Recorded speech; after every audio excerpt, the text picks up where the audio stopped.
La Russie a perdu 1740 soldats en une seule journée, marquant le nombre le plus élevé de pertes russes quotidiennes depuis le début de la guerre il y a plus de 2 ans, a déclaré l'armée ukrainienne lundi.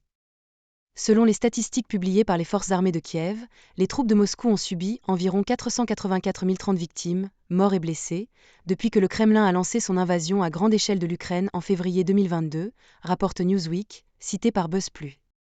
Dans une mise à jour publiée sur les médias sociaux, l'armée ukrainienne a également déclaré que les forces russes avaient perdu plus de 30 chars et 42 véhicules blindés au cours des dernières 24 heures.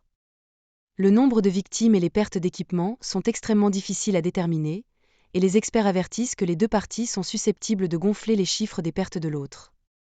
Mais les chiffres offrent quelques indicateurs de l'ampleur de l'impact de la guerre, alors que nous entrons dans sa 3e année et que la Russie lance une nouvelle offensive dans le nord de l'Ukraine.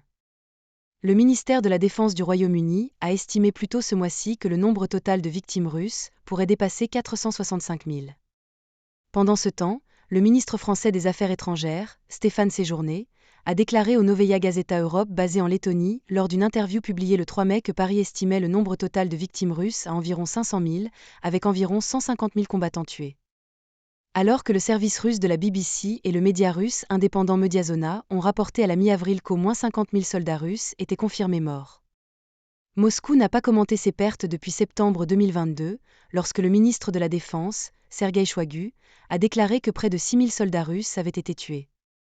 L'Ukraine a également subi de lourdes pertes et fournit rarement des mises à jour sur leur nombre. Fin février, le président ukrainien Volodymyr Zelensky a déclaré que 31 000 soldats ukrainiens avaient été tués au cours des 2 années de guerre.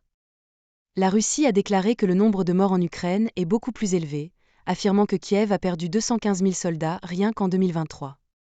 Par ailleurs, la plupart des efforts récents de Moscou ont été concentrés à l'est du pays, mais vendredi, l'Ukraine a déclaré que la Russie avait lancé une nouvelle poussée dans la région de Kharkiv, dans le nord de l'Ukraine.